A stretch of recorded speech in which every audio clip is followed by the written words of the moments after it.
Udumo kuNkulunkulu kweliphezulu nokuthula emhlabeni kubantu abathokozelwa nguye. Ekubingelele ubaba uNsibandi Ndlalifa izulu ngithi uJesu Kristu inkosi. Siyambonga, siyamdumisa. Umphefumulo wami uyayitusa inkosi.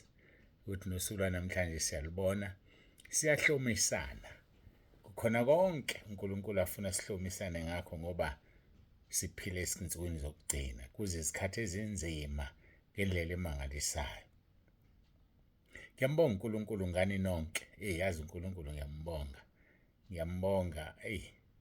Yalifeza izwi lakhe alikhuluma kimi wathi ngeke angishiye kungakapheli ukwakhiwa kwendlu yakhe. Wathi uzonginikeza zonke iy'nkonzo, zonke izingcweti ezenza wonke umsebenzi.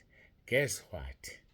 Namhlanje ngijabule just before ngirekhode le nkonzo ngithole umlando wekhaya lezwi. Omunye umntwana kaNkulunkulu we-IT usengenzele wona ngesingisi. Can you believe that? Selizofezeka leli gama.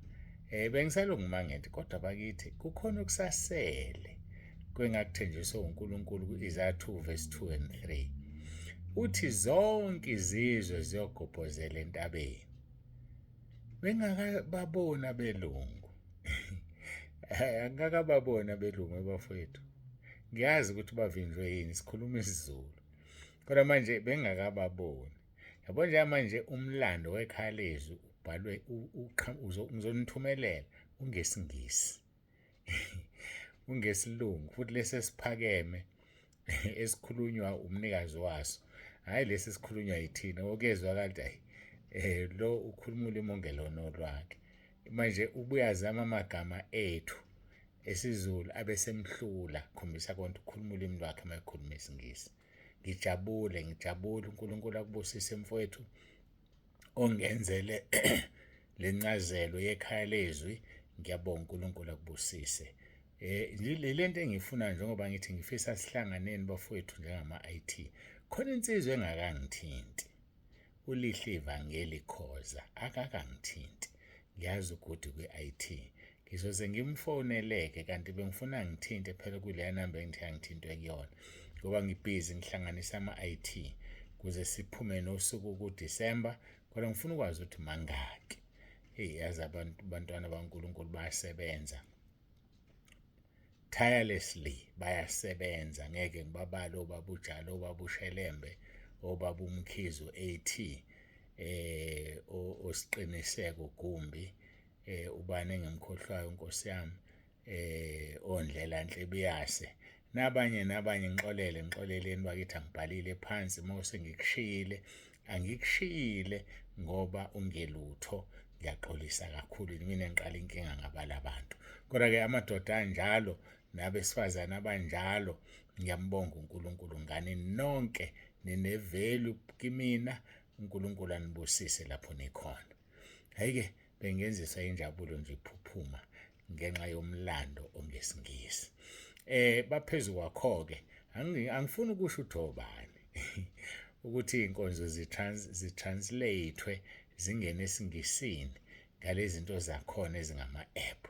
Babhizi-ke njengamanje uzozwa enye inkonzo esiyisingisi kungelona ivoyisi yami kungemina kodwa kuyiyona yona. Hawe madoda.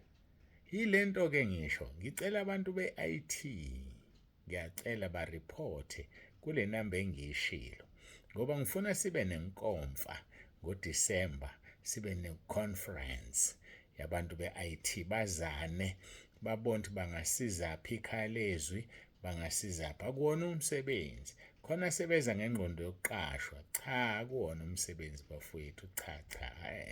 Anginayo imali yokuholela abantu abazozinikela emsebenzini kaNkulunkulu kodwa ngifuna ukuthi ku-coordinate-ke kungabikho ozonyathela omunye noma ozokwenza umsebenzi omunye. Abazane abenza ama-poster, bazane abenza lokhu, bazane abenza lokhu bese bebona ukuthi bazoyisa phambili, bazoya kanjani phambili ukuze sithole the best team ekhaya lezwi, the best team entabeni yendlu kaJehova. Kuyabonelela liyakhula ibandla funa sibe professional.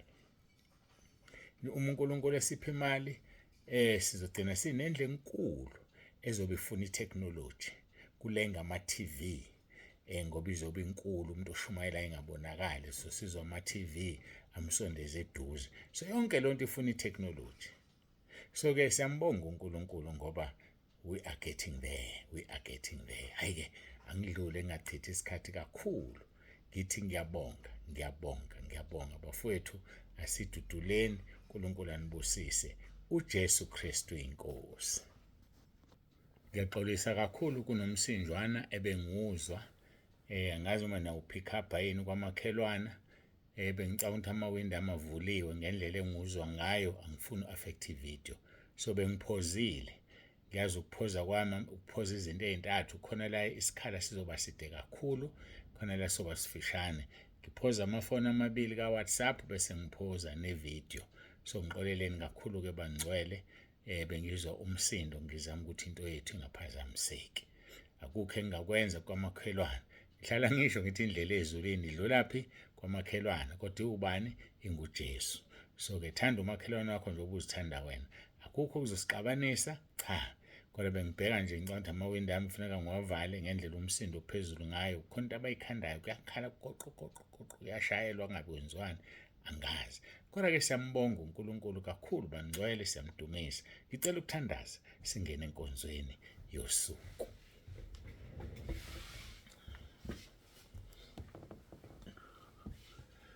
Baba ngcwele, Baba olungileyo, uNkulunkulu wethu onomusa, siyathoba, siyabonga.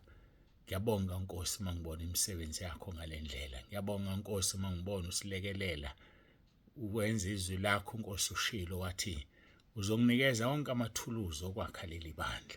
Ngiyabona Nkosi uyawaletha ngendlela zonke. Ngiyabona uNkulunkulu wami konke uyakwenza. uNkulunkulu wami busisa bonke abantwana bakho abaxhasela umsebenzi. Bawuxhasile ngezindlela ezihlukeneyo.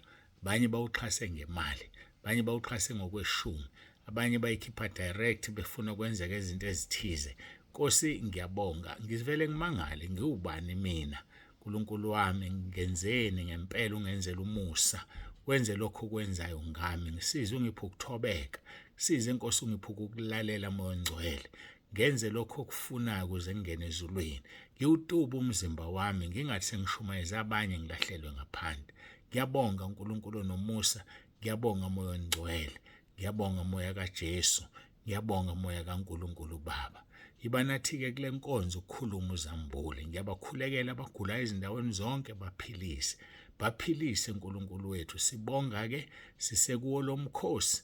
uNkulunkulu wami siyabonga kakhulu ngoba silungiselela lezi iy'nkonzo kwelikamoya nakwelenyama, iy'nkonzo zabesifazane. Ziphumeleliseke Nkosi, ubathinte ezindaweni zonke, bakhulume basho abezayo. Sisekhona isikhathi. Ngiyacela iba nathi-ke uJesu Kristu inkosi. Amen.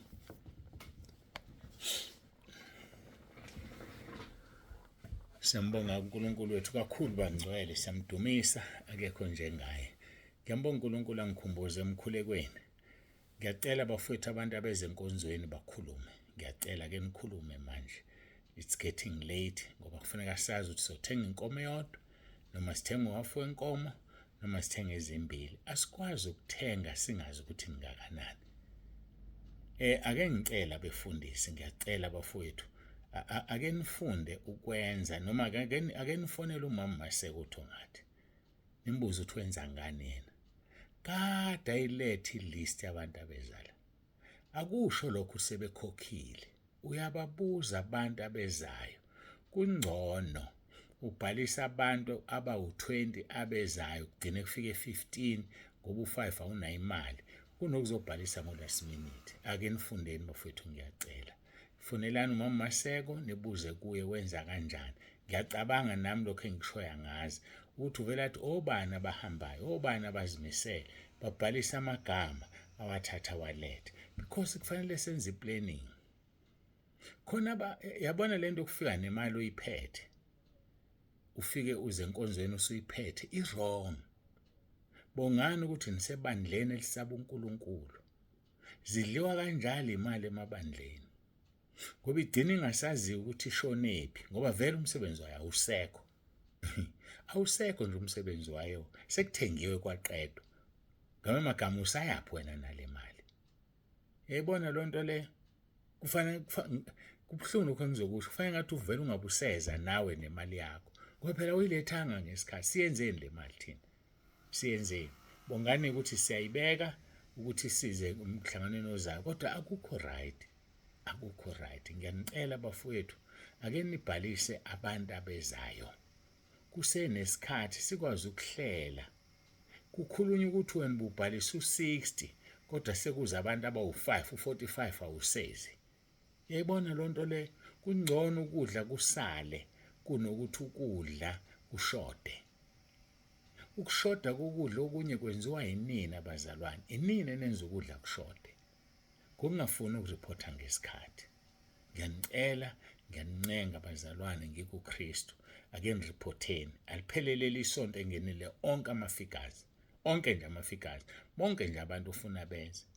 Okay, noma-ke singathi liphelile umsombuluko, ngoba abanye nisazohlangana nabo Sunday nikhulume njengoba ngisho nje, kodwa bayezwa nabo. Abazalwane abayizona ingane badala bayangizwa. Bazalwane, tshelani abafundisi benu, ngiyathanda ukuhamba kodwa imali anginayo, kodwa ngiyamkholwa uNkulunkulu uzongipha imali. Bhalisani, sazi ukuthi senze njani masithenga. Sinenkinga njengamanje kanti izinsuku ziphelile. La sithenga khona inkomo azihlali ziredi, bayahamba bayozilanda emaplazini, babuye nazo bese beyayibulala-ke, bayihlinze, basikhathele yona. Manje uma usufika wena ngoLwesibili, ngoLwesithathu inkonzo inge-weekend, kuzoyiwani niqalwe phansi kuyofuna inkomo kwase wena usu-edile sekudala kufuneka esibili. Cha bazalwane, asibanike ithuba lokuyofuna inkomo ngesonto elizayo.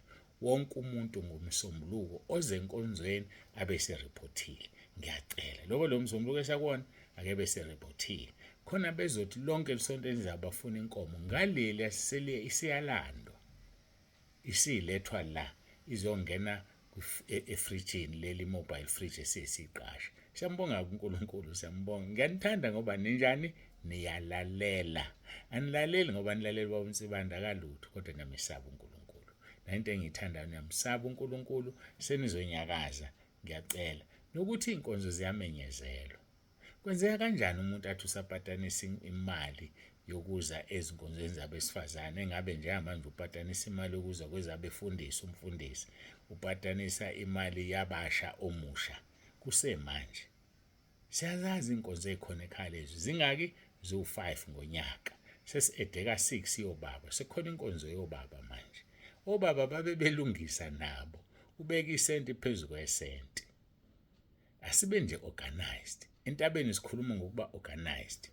Njengoba nenkonzo zethu bafika late abantu, uqalwa ngo-9 umuntu ofika ngo-10:10 ngokwazi ukuthi kuhlala uqalwa late. Thina ngo-9 siyaqala, masithe u9 siyaqala. Ngoba sifuna ukuya ezulwini. Isono lesi ukuthi unquma isikhathi ukuthi ngesikhathi sokuthi ngizokwenza ukuthi ubusungakwenzi. Isono uzesihogweni. Asifunde ukugcina isikhathi, ufunda ukugcina izethembiso. Iba organized nje, ungabe uvanze. Uyabo ungabe umuntu ongaphatheki. Phatheka mfundisi wami, phatheka mzalwane, phatheka nje, uphatheke. Ungamhlukumezi umholi wakho, phatheka. Hayi, asidlule lapho senkonzweni. Ngiyafisa ukudlula bekungasadluleki, kodwa ngiyambonga uNkulunkulu ungikhumbuzele kakhulu. Mateyu chapter 5 verse 9. Babusisiwe abalamulayo ngokuba bayakuthiwa abantwana bakaNkulunkulu.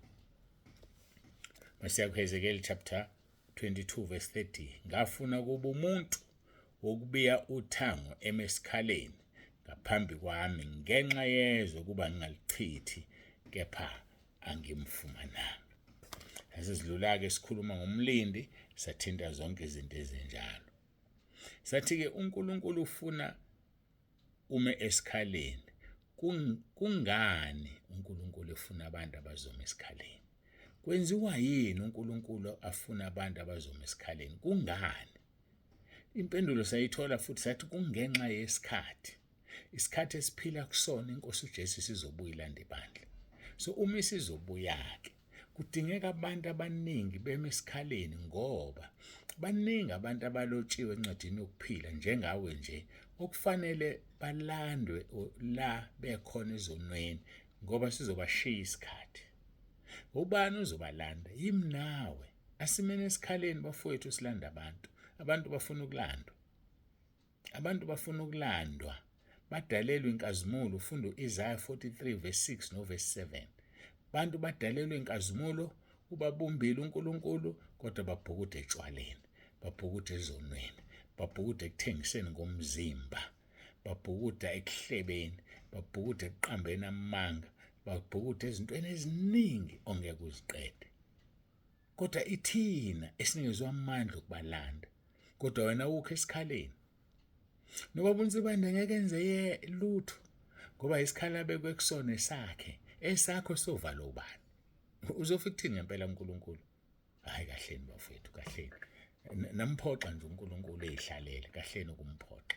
Hayike asidluleke sibhekene ke nendaba ke uEzekiel chapter 22 verse 30.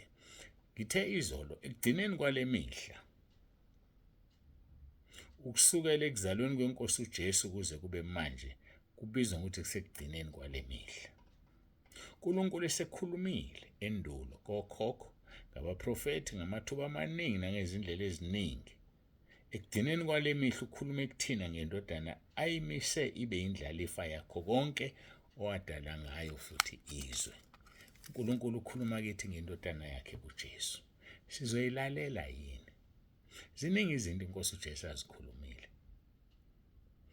Uma kwake kwaba khona isikhathi okufanele ubambelele ezweni likaNkulunkulu yilesi.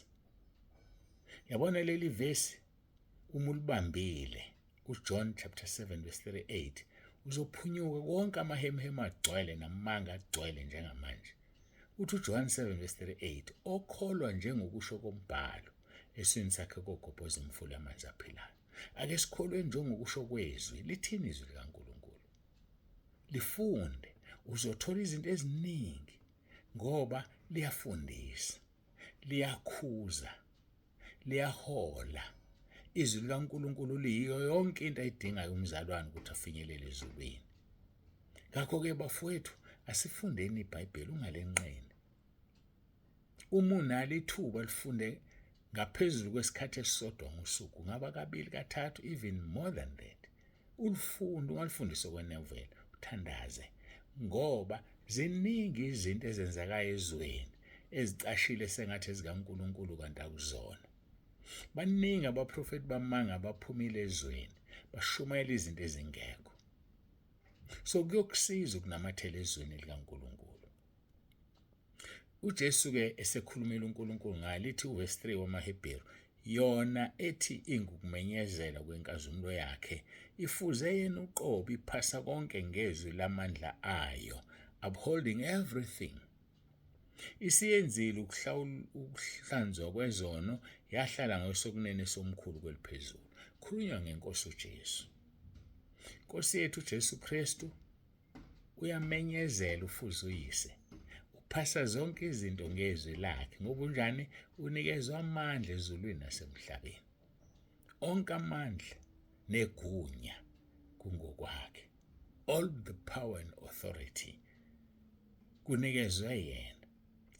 Athi-ke uverse 4, seyabankulu kunezingelosi njengalokhu igama eliyifa layo likhulu kunelezingelosi.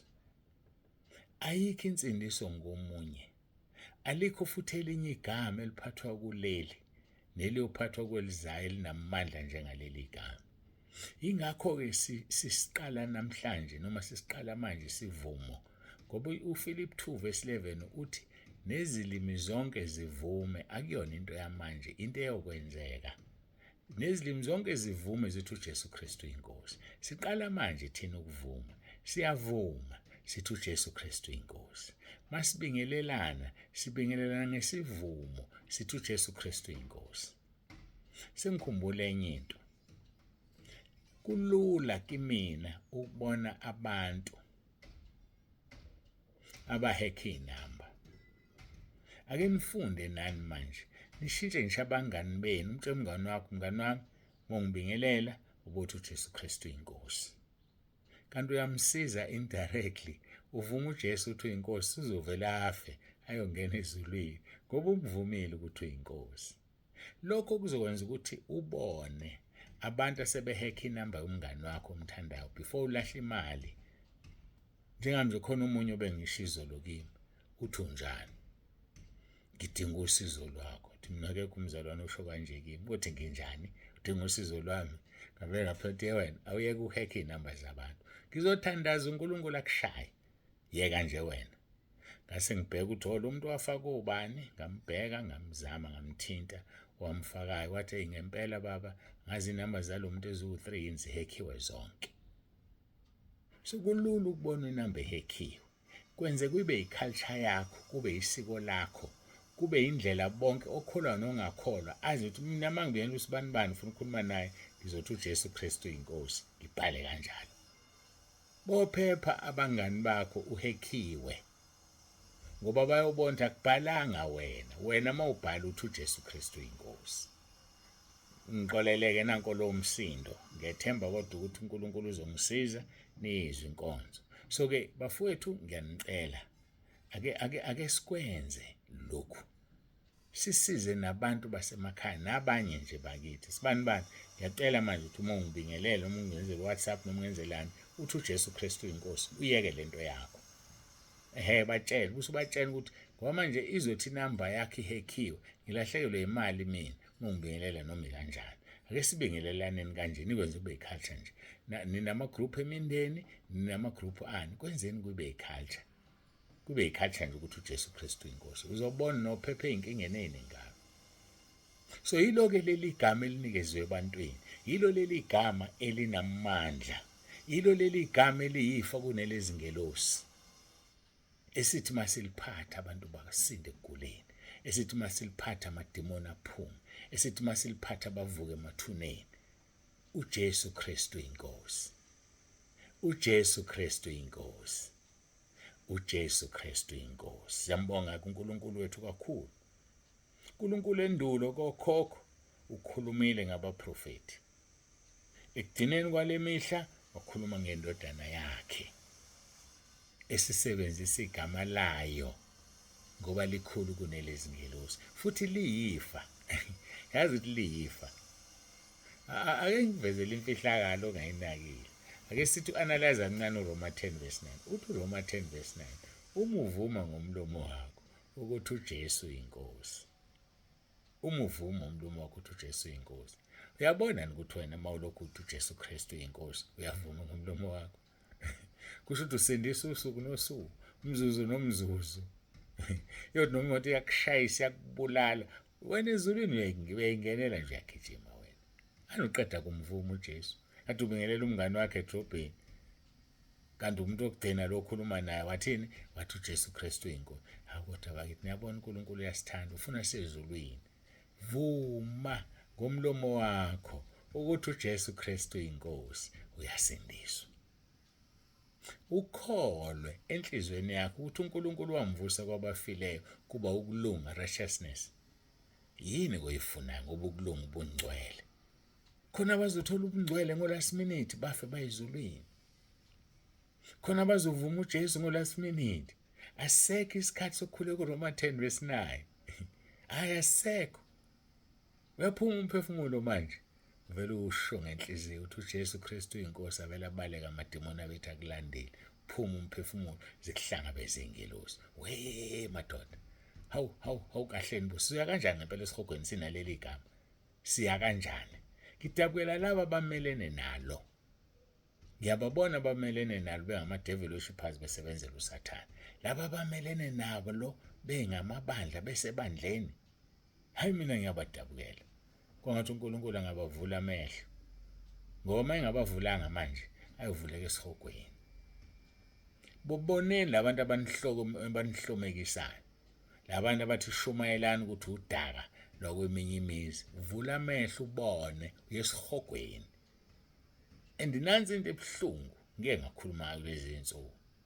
Afika kudukisa umuntu. Aqeda ukukudukisa bese uyafa esihogweni. Asale ephenduka ayezulwini. Ukudukisile wakushumayelisa izinto ezi-wrong, wafa wayesihogweni. Wasala waphenduka wayezulwini. Ake siyeke ukusaba abantu abangeke basenzele lutho, abangenalo izulu, abangenaso isihogo, mesabeni uthi sebulele abe namandla okuphonsa esihogweni. Matthew chapter 10:28. Asimesabeni uNkulunkulu wethu.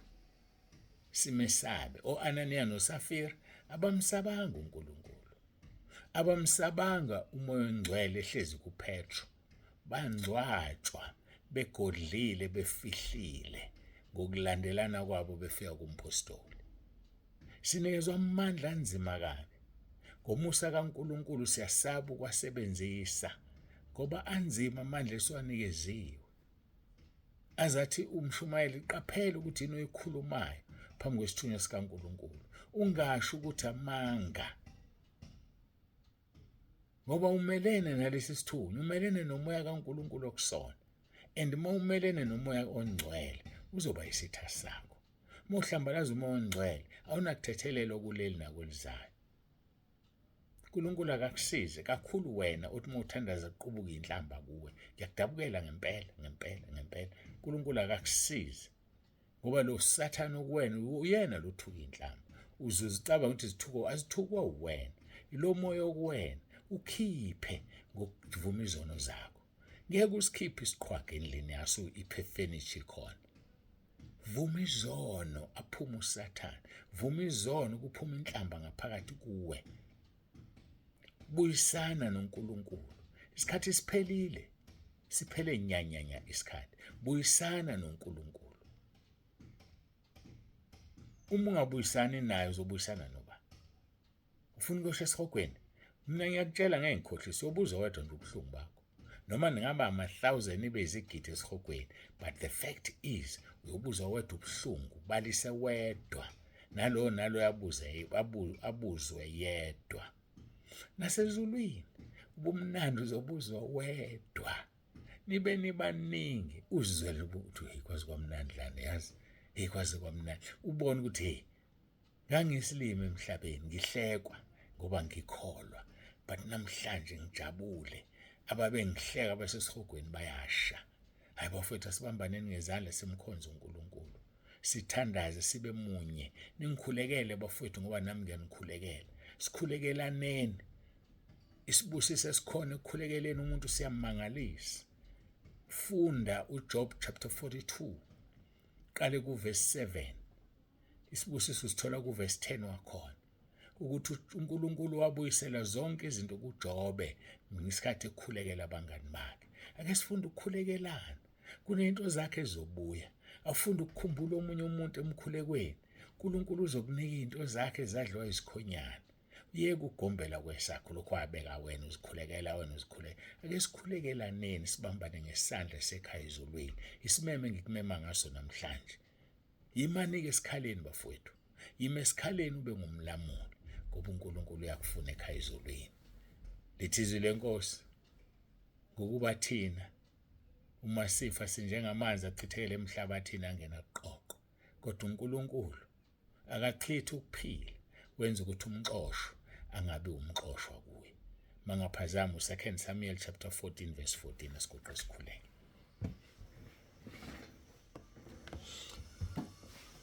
Baba ongcwele, uNkulunkulu onomusa siyabonga kakhulu, siyakudumisa ngalenkonzo. Busiseke kube yilona loyo oyilalele, alizwe izwi lakho alenze. Sinikeza wena udumo nangalesi sikhathi Moya Ongcwele siyabonga. uJesu Kristu inkosi. uJesu Kristu inkosi. uJesu Kristu inkosi. Amen.